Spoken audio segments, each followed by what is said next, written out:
ಶ್ರೀ ಗುರುಭ್ಯೋ ನಮಃ. ಎಲ್ಲ ರಾಯರ ಭಕ್ತರಿಗೂ ನಮಸ್ಕಾರ. ನಾನು ಹೋದ ವಾರ ಮಂತ್ರಾಲಯಕ್ಕೆ ಹೋದಾಗ ಏನಾಯ್ತು ಅನ್ನೋದು ತಿಳಿಸ್ತೀನಿ. ನಾನು ಯಾವಾಗ ಹೋದರೂ ರಾಯರ ಮಠದಲ್ಲಿ ನನಗೇನಾದರೂ ಪವಾಡ ಆಗಿ ಆಗುತ್ತೆ. ಇವಾಗ ಹೋದಾಗ ಏನಾಯಿತು ಅನ್ನೋದು ತಿಳಿಸ್ತೀನಿ. ನಾನು ರೆಡಿಯಾಗಿ ರಾಯರ ಪೂಜೆಗೆ ಅಂತ ಹೋಗಬೇಕಾದ್ರೆ ಮಂತ್ರಾಲಯದ ಮುಂಭಾಗದಲ್ಲಿ ಒಬ್ಬಳು ಮಹಿಳೆ ಬಿದ್ದಿರ್ತಾಳೆ.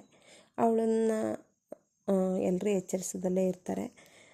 ಆ ಗುಂಪು ಕಟ್ಕೊಂಡಿರೋ ಜನರನ್ನು ನೋಡೋಕ್ಕೆ ಹೋಗ್ತೀನಿ ನಾನು, ಏನಾಗಿದೆ ಯಾರಿಗೆ ಅಂತ. ಅಲ್ಲಿ ನೋಡಿದರೆ ಆ ಮಹಿಳೆ ನೆಲದ ಮೇಲೆ ಬಿದ್ದಿರ್ತಾಳೆ. ನೀರು ಹಾಕ್ತಾರೆ, ಗಾಳಿ ಬೀಸ್ತಾರೆ, ಎಲ್ಲ ಏನೋ ಮಾಡ್ತಾಯಿರ್ತಾರೆ. ಆದರೆ ಅವಳು ಕಣ್ಣೂ ಬಿಡಲ್ಲ, ಏನೂ ಮಾಡಿರಲ್ಲ.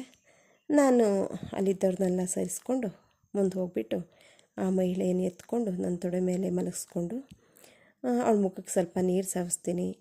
ಏನೂ ಆಗಲ್ಲ. ಆಗ ಅವಳು ಬಾಯಿಗೆ ಕೊಟ್ಟು ಉಸಿರು ಕೊಡ್ತೀನಿ. ಆಗ ನಿಧಾನವಾಗಿ ಕಣ್ಣು ಬಿಡ್ತಾಳೆ.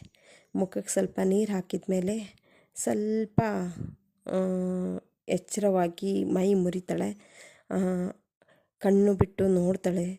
ಆಮೇಲೆ ಅಲ್ಲೇ ಇದ್ದವರ ಹತ್ರ ಮಂತ್ರಾಕ್ಷತೆ ಇಸ್ಕೊಂಡು ಅವಳ ಬಾಯಿಗೆ ಹಾಕಿಬಿಟ್ಟು ಮತ್ತು ಕೆಲವೊಬ್ಬರು ಪರಿಮಳ ಪ್ರಸಾದ ಸಹ ಕೊಡ್ತಾರೆ.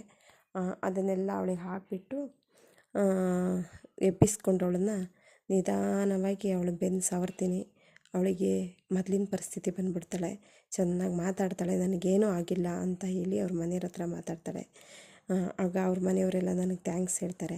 ನನಗೆ ತುಂಬ ಖುಷಿ ಆಯಿತು. ಯಾಕೆಂದರೆ ಗೊತ್ತಾ, ರಾಯರು ನನಗಿಂಥ ಅವಕಾಶ ಮಾಡಿಕೊಟ್ಟಿದ್ದಕ್ಕೆ ನಾನು ರಾಯರಿಗೆ ಯಾವಾಗ ಚಿರಋಣಿಯಾಗಿರ್ತೀನಿ.